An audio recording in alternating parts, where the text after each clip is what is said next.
Hi everyone, this is Courtney from Ruby Red Farm. Today I'm going to be taking you through a nice, healthy meal prep option.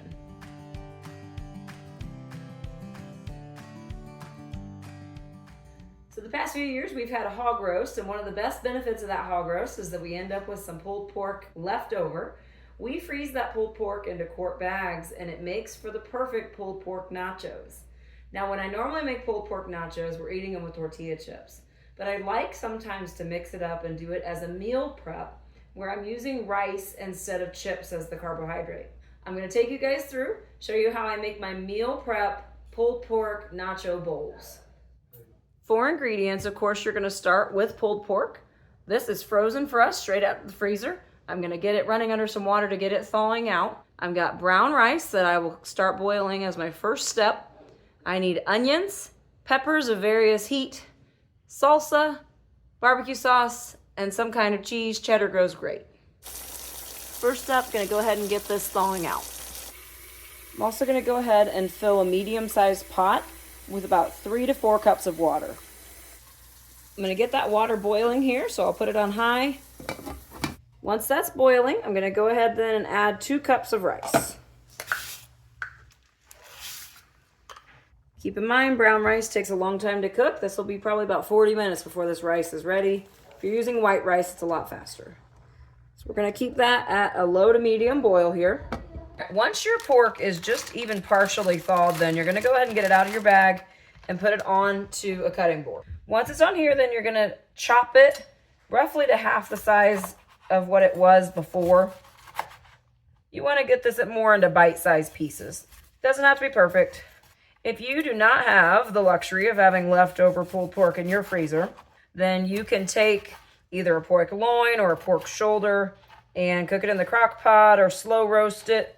Once you have then that nice pulled pork, you can, of course, do whatever you want with it. But our personal favorite for the leftovers is pulled pork nachos. All right, once you have that broken down then into smaller pieces, you're going to put it into your pan and then add about a cup or so of water just to give it something to cook in. So we got our rice going strong. Go ahead and put this in here. Then I'm going to add about a cup of water. All right, I'm going to cook this on medium heat. While that's cooking, then I'm going to start chopping my vegetables. All right, I've got a couple small onions. You can also use 1 medium or large onion for this. In general, with onions and peppers, I do like to switch to a serrated knife just so it doesn't slide off the edge. All right, once you've got the skins off, then you're going to cut them midwise. Turn them on their sides. Cut it about 1 centimeter. And then dice. If you have a chopper or a food processor, you're more than welcome to use that for this step. I don't like messing with having to clean it up afterwards, so I just use a knife. Keep in mind with this being more of a meal prep, the nice thing is you don't have to have all the different ingredients come together at the exact same moment. It's nice to have the time to chop your vegetables without having to rush to make sure everything's coming out at the same time. As I chop, this is all just going into the same pot.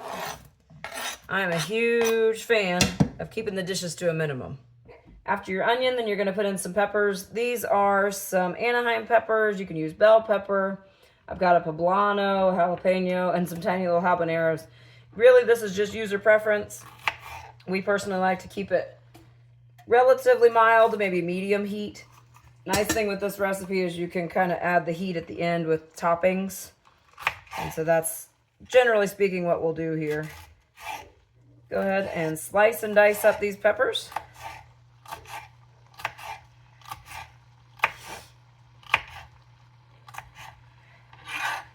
So we first really heard about pulled pork nachos just a few years ago, to be honest, because it was not something we were really used to, but we had gotten it at a local restaurant. Well, now it seems like every food truck, every restaurant has some version of a pulled pork nacho, and we just fell in love with it. So the fact that we raise hogs, it was kind of a no-brainer that we were going to at least try to come up with a good way to have that recipe as part of our menu.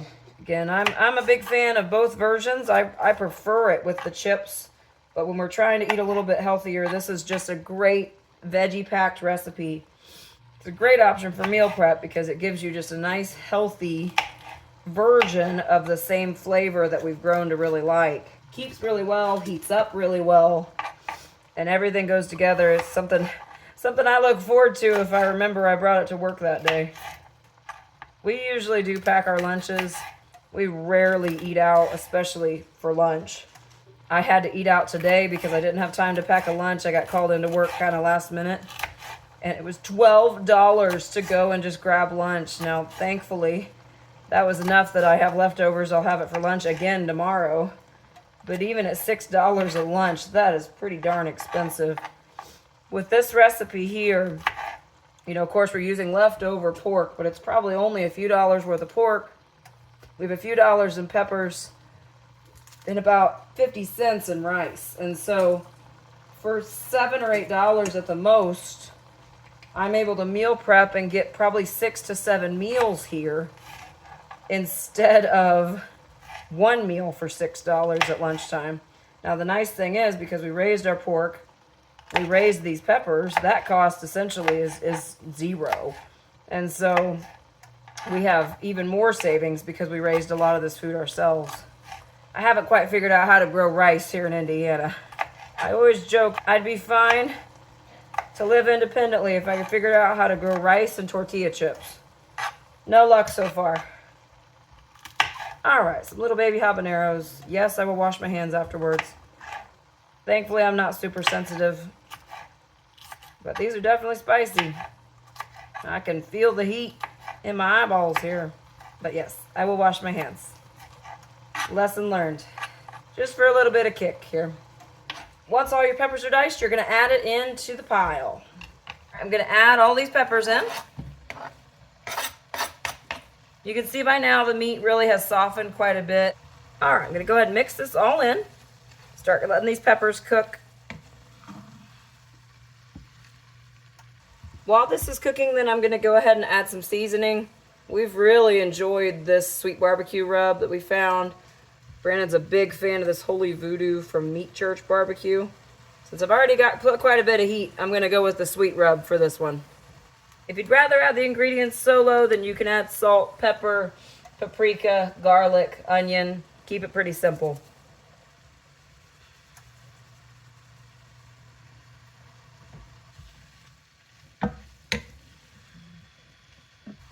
Once everything's had a chance to kind of cook and simmer down here, I'm going to go ahead and add some salsa.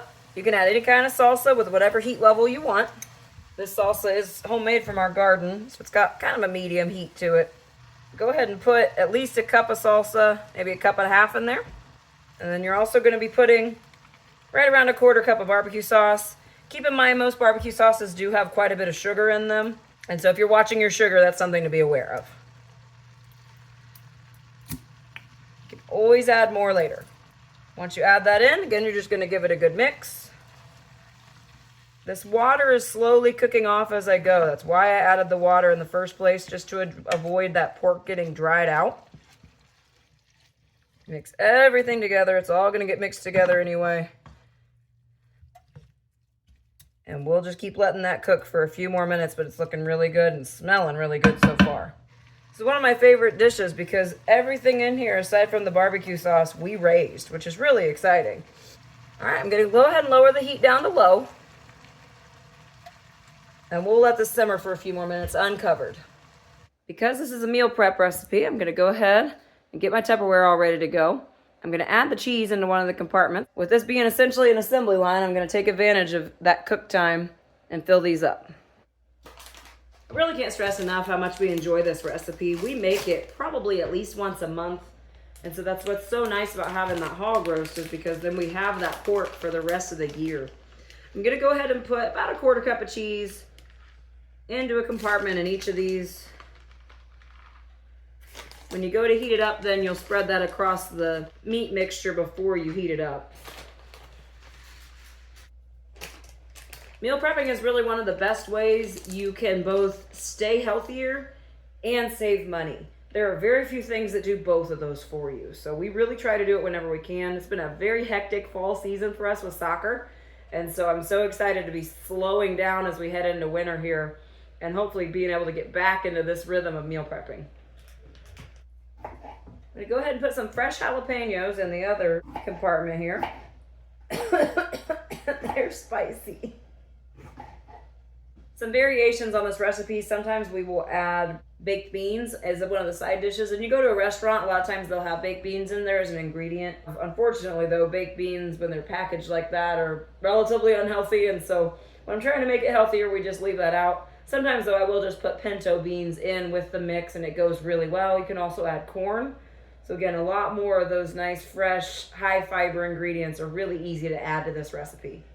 I'm gonna go ahead and put fresh jalapenos, just a few into each of these. Doesn't take much when they're fresh, they're pretty hot. There we go. I just checked the rice, it is almost done. I'm gonna be adding butter and salt to the rice. I may put a little bit of that sweet seasoning in there as well. I do prefer to use brown rice with any rice in a recipe. Yes, it takes longer to cook, but it has much more complex carbohydrates and therefore keeps you full longer. But as a general rule, it's also just healthier and really closer to the real food that we're trying to eat. We really do try to do whole grain whenever we can. Speaking of whole food, highly recommend a book called 100 Days of Real Food by Lisa Leake. It is realistic in that, you know, every recipe, every now and then it'll say, you know, you can use real mayonnaise. You don't have to try to make your own. But at the same time, it's supposed to be essentially 90 to 95% real ingredients. I loved the realistic aspect to it, but I also really thought she had some good ideas. And she did a great job in the beginning of the book explaining why our food system is so messed up. So I'll put a link for that book down below just because I really enjoy it. And it completely changed a lot of things about how we eat as a household. Everything else looks like it's about ready. We're gonna go ahead and get it into our meal prep dishes. Go ahead and add about 2 tablespoons of butter and about a teaspoon of salt. Once you have those added, then you're gonna go ahead and just mix that in really well. And at this point, you're gonna turn the heat off. It's gotten to a point where I was so worried about switching to whole grain that I was worried, you know, my kids and my family wouldn't really like it. It got to the point where my kids would just ask for a bowl of rice as a snack. And so all these fears we have about our kids, oh, they're not going to like that food, it's health food.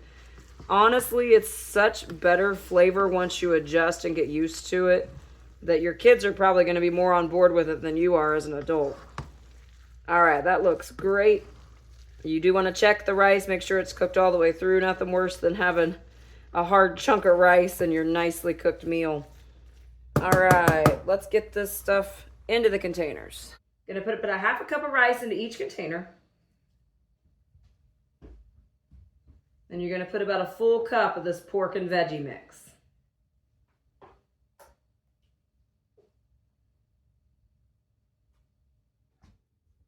All right, there you have it, guys. This is the meal prepped version where you've got it all nice and laid out. We got 4 lunches, 2 days worth for the 2 of us.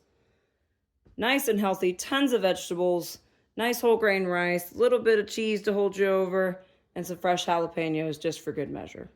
For right now, though, I saved just enough that we can have a little bit for dinner. We had a late night with soccer and didn't actually get to eat, so figured if I was going to make dinner, I might as well make a little extra. Go ahead and give this a try. I do like to sprinkle that cheese on top. A lot of times I'll add a little extra barbecue sauce or a little extra salsa, depending on my mood. Absolutely delicious. This is one of my favorite healthy meals that we make here. Very easily could switch this out for chicken instead of pork. All in though, guys, this only took me about 45 minutes, and that's really pretty darn good considering if I was going to be making dinner, it would have taken me 30 or 40 minutes anyway. Might as well take a little extra time, meal prep, and now I have lunches covered for most of the week. For now, guys, I've got a hungry husband to feed, so I'm going to go ahead and sign off. Make sure to like and subscribe. We appreciate you watching. This was Courtney from Ruby Red Farm, and I hope you all have a great day.